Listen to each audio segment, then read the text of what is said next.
इसका तो कोई हल नहीं है मासवाई इसके कि इसको सियासत से माइनस किया जाए।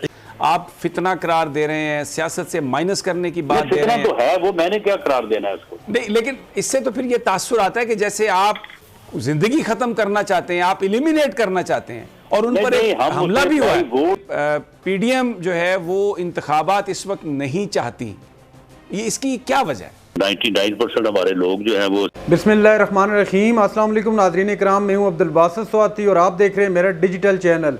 नाज़रीन इकराम, पहले आप ये वीडियो देखिए, फिर इस पर अपना रिएक्शन देते हैं और डिटेल में इस पर बात करते हैं। बिल्कुल गलत है।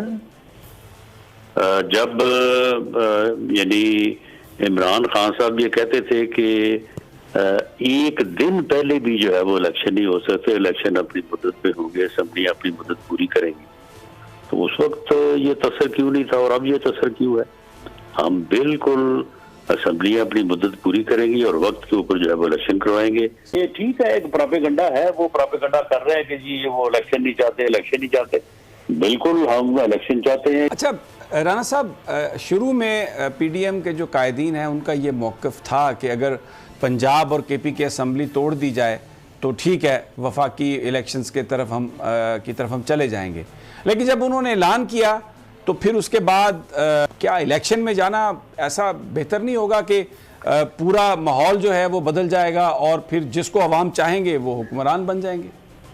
नहीं, ऐसी सूरत में इलेक्शन में जाना जो है वो तो खैर मुल्की मफाद में ठीक है, लेकिन पीएमएलएन का ये मौक़िफ़ नहीं है। पीएमएलएन का मौक़िफ़ जो है वो जब वोट ऑफ नो कॉन्फिडेंस हुआ था तो उस वक्त भी यही था कि इलेक्शन में जाना चाहिए, और अब भी पीएमएलएन का मौक़िफ़ ये नहीं है कि हम कोई इलेक्शन से भागें।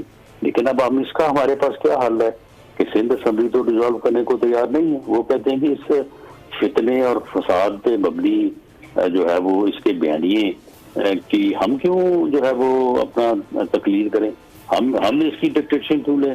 हम तो हरगिज़ किसी कीमत पे असेंबली नहीं तोड़ेंगे। बलूचिस्तान के लोग, आप बाप पार्टी को पूछ लें, बाकियों को पूछ लें, वो बिल्कुल असेंबली जो है वो डिसॉल्व करने को तैयार नहीं है। अगर गुफ्तगू हो जाए आपस में जमातों की, पीटीआई की और पीडीएम की, तो इसमें कोई भी अगर पहल करेगा तो वो नज़र आएगा कि मुल्की मफाद के लिए आप बिल्कुल you are rising above your personal likes and dislikes. तो कोई ऐसी बात कोई बन सकती है? आप बड़े पुराने सियासतदान हैं, बड़ा आप समझते हैं मामलात को। भुट्टो साहब मौदूदी साहब के घर चले गए थे जब पीएनए की मूवमेंट चल रही थी, तो आपस में गुफ्तगू के लिए ईगो को पीछे रखना ये तो एक बहुत ही नहीं, हमारी तो ईगो है ही नहीं, लेकिन हम चाहते हैं कि अल्लाह ताला उसे जिंदगी दे, और वो कहता है कि अगर मैं आपके साथ बैठा तो उससे तो बेहतर है मैं मर जाऊँ। वो तो कहता है मैं मर जाऊंगा अगर मैं अपने मुखालिफ सियासतदानों के साथ बैठा। तो ये उसने बाकायदा 4.25 साल भी करके दिखाया है, अब भी जो है वो यही कर रहा है। यानी वो सियासतदान तो है ही नहीं, वो तो समी साहब एक फितना है। ये एक ऐसी चीज पाकिस्तान की सियासत में दाखिल हो गई है कि इसका अगर कोई मौसर इलाज ना हुआ, ये इस मुल्क और कौम को, इस सिस्टम को किसी हादसे से दो चार कर देगा। हिटलर भी जो है वो बड़ी तकरीरें करता था, वो भी बड़ा पॉपुलर था, लेकिन उसने बाद में फिर अपनी कौम को 50 साल का की जो है ना वो गुलामी उस कौम ने जो है वो देखी है।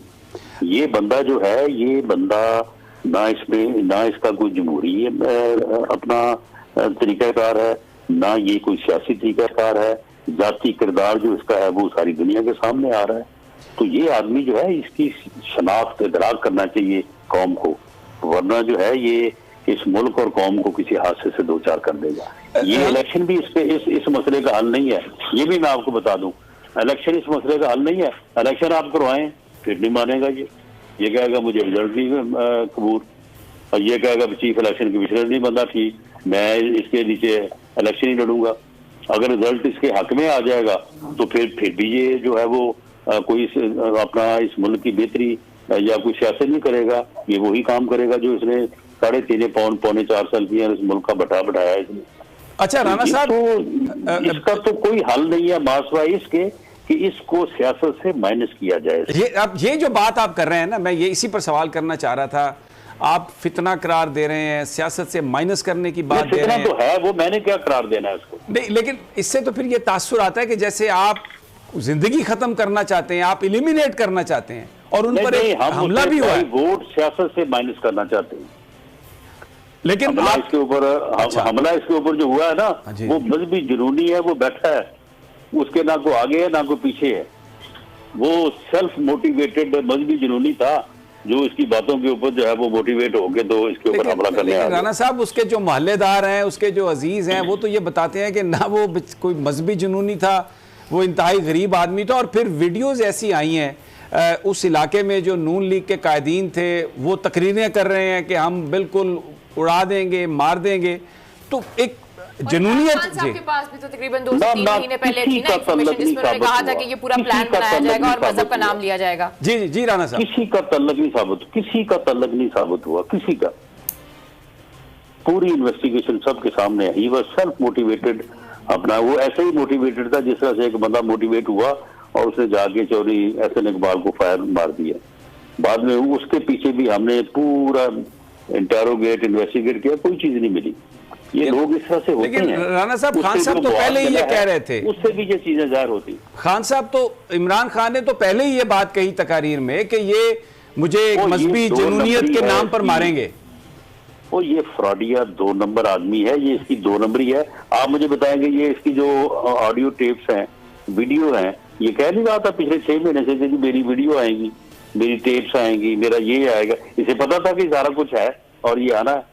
लेकिन राना साहब, टेप्स तो सबकी आई हैं, फोरेंसिक किसी का भी नहीं हुआ, तो किसी साइड पे भी जो चलो करवाएं, फोरेंसिक करवाएं ना, जिसका कहते हैं करवा देते हैं। आप गवर्नमेंट में आप करवा लें, आप वज़ीर दाखिला है, आपको कौन रोकता है? आप सारी एफआईआर को हदायत दें। जी हमने करवाया है, मैं आपको ये कह रहा हूँ, दुरुस्त है।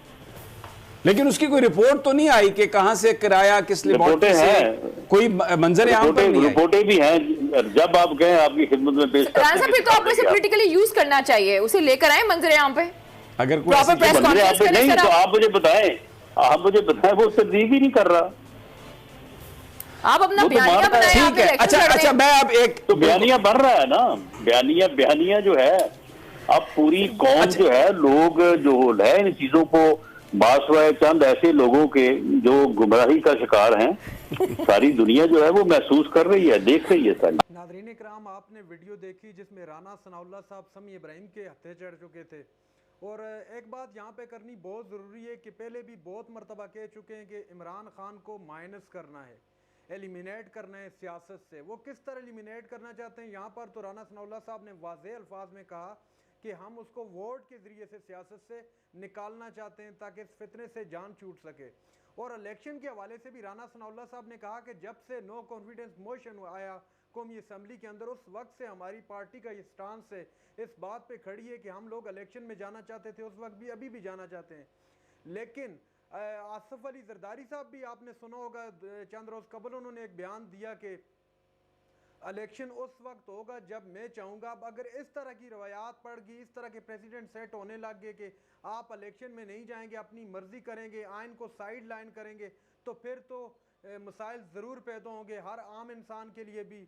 चूँकि इलेक्शन कॉन्स्टिट्यूशन की मर्जी है, कॉन्स्टिट्यूशन ये चीज़ वाज़ेह करता है कि अगर असम्बलियाँ टूट जाएँ तो उसके बाद अगर मुद्दत पूरी न की हो तो 90 दिन का वक्त देते हैं कॉन्स्टिट्यूशन। और अगर मुद्दत पूरी करके असम्बलियाँ टूटें, 5 साल जो वक्त होता है असम्बलियों का, अगर वो पूरा करके उसके बाद असम्बलियाँ डिज़ोल्व हों तो फिर 60 डेज़ के अंदर इलेक्शन करवाना आइन की मंशा है, कॉन्स्टिट्यूशन वाज़ेह अल्फाज में कहता है। उसके बावजूद पंजाब और केपी की असम्बली इससे पहले डिज़ोल्व हुई, लेकिन बरा अदालत के कहने के बावजूद इलेक्शन नहीं करवाए गए। और अब आम इंतखाबात सर पर आन पहुँचे और कल के रोज़ बजट भी पेश हो चुका है और बजट भी अब वाज़ेह है बिल्कुल कि IMF के कानों पे अटका हुआ है। किस तरह अटका हुआ है कि ये बात ऐसी होगी कि आपके पास 50 रुपया हो, 50 रुपये आपके पास ऑलरेडी हो और आप 150 रुपये के प्लान बना लें कि हमने यहाँ पे 50 लगाना है, 50 यहाँ पे लगाना है, 50 यहाँ पे, और हों आपके पास सिर्फ 50 और 100 रुपये के आपके आने की उम्मीद हो कि आपको कोई बंदा कर्ज देगा और मुमकिन है कि वो कर्ज ना दे तो आपके सारे प्लान जो है चकनाचूर हो जाएंगे, फेल हो जाएंगे। इसी तरह इस वक्त जो IMF के सामने जो हमारा बजट जो पेश हुआ है वो भी IMF के सहारे पे, अगर वो केस रिलीज़ नहीं करता तो सारा बजट जो है टूट फूट का शिकार हो जाएगा, वो कुछ अहदाफ हासिल नहीं कर पाएंगे और कल एक मैं स्टेटमेंट सुन रहा था, मिफ्ता इस्माइल साहब ने कहा है कि जो टैक्सेशन न होने के बराबर लगाई है तो इससे तो IMF हमारा फ़ोन तक नहीं उठाएगा। अब इस तरह की कंडीशन पैदा होगी है, ऊपर से इलेक्शन भी आने वाले हैं। अब क्या इलेक्शन में ये जाएंगे या नहीं जाएंगे, ये भी अभी तसलसल का शिकार है। कोई भी इस वक्त क्लियर नहीं है कि क्या इलेक्शन पाकिस्तान में होने या नहीं होने। नाज़रीन इकराम, ये थी आज की हमारी वीडियो। चैनल पर जो नए चैनल को सब्सक्राइब कर लें। अगली वीडियो तक के लिए अल्लाह हाफ़िज़।